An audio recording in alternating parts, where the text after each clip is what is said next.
नमस्कार। यह सिर्फ एक अध्याय नहीं बल्कि खुद को समझने की एक यात्रा है। आइए इस सफर की शुरुआत करते हैं। सब कुछ पाने के बाद खालीपन क्यों रहता है? बहुत से लोग जीवन में बड़े बड़े लक्ष्य बनाते हैं। कुछ लोग उन्हें हासिल भी कर लेते हैं, अच्छी नौकरी, अच्छा पैसा, समाज में सम्मान। लेकिन एक समय ऐसा आता है जब मन पूछता है, अब क्या? क्या बस यही था? मैं खुश क्यों नहीं हूं? यह सवाल असफलता का नहीं बल्कि अर्थ की कमी का होता है। यह अध्याय आपको लक्ष्य छोड़ने के लिए नहीं कहेगा, बल्कि यह समझाएगा कि कौन से लक्ष्य सिर्फ सफलता देते हैं और कौन से लक्ष्य जीवन को अर्थ भी देते हैं। भाग 1, जब सपना पूरा हुआ लेकिन मन नहीं भरा। विक्रम ने वह नौकरी पाली थी जिसका सपना उसने कॉलेज के दिनों से देखा था। पहली सैलरी मिली, परिवार खुश था और उसे लगा कि अब जिंदगी पूरी हो गई। लेकिन कुछ महीनों बाद सब बदलने लगा। सुबह अलार्म बजता और मन भारी हो जाता। वह सोचता, फिर वही दिन, फिर वही काम। सफलता उसके पास थी लेकिन सुकून नहीं। तब उसे एहसास हुआ कि लक्ष्य गलत नहीं था, लेकिन उस लक्ष्य का उसके दिल से कोई रिश्ता नहीं था। यहीं से उसकी असली खोज शुरू हुई। भाग 2, लक्ष्य और अर्थ में अंतर। लक्ष्य वह है जिसे आप पाना चाहते हैं, जैसे अच्छी नौकरी, अच्छा पैसा, अपना घर, कोई बड़ी उपलब्धि। लेकिन अर्थ वह है जिसके लिए आप हर सुबह उत्साह के साथ उठते हैं। याद रखिए, लक्ष्य पूछता है और क्या हासिल कर सकते हो। अर्थ पूछता है, क्या यह जीवन तुम्हें भीतर से खुश रखता है। जब जीवन में सिर्फ लक्ष्य होते हैं तो सफलता मिल जाती है, लेकिन जब लक्ष्य के साथ अर्थ भी जुड़ जाता है तब जीवन सार्थक बन जाता है। भाग 3, हम गलत लक्ष्य क्यों चुन लेते हैं। कारण 1, तुलना। हम दूसरों को देखकर लक्ष्य चुन लेते हैं।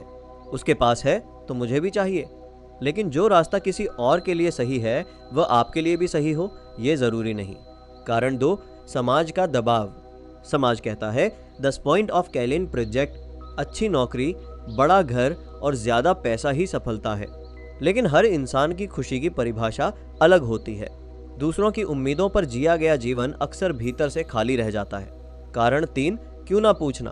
हम पूछते हैं, कैसे मिलेगा, कब मिलेगा, लेकिन शायद ही कभी पूछते हैं, मुझे यह क्यों चाहिए।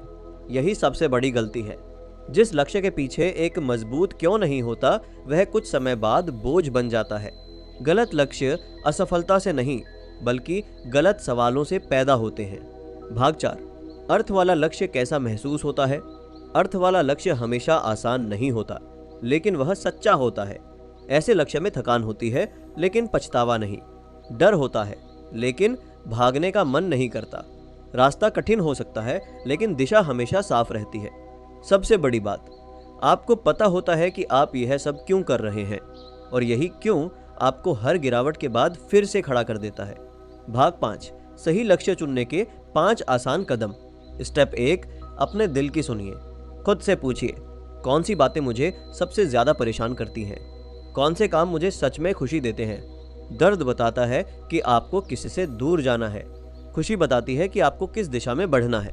स्टेप 2, वह काम पहचानिए जिसे आप बिना किसी दिखावे के करते हैं। सोचिए, अगर कोई आपको न देखे, न आपकी तारीफ करे, तब भी आप कौन सा काम करेंगे। अक्सर वहीं आपके जीवन का अर्थ छिपा होता है। स्टेप 3, लक्ष्य को अपनी पहचान से जोड़िए।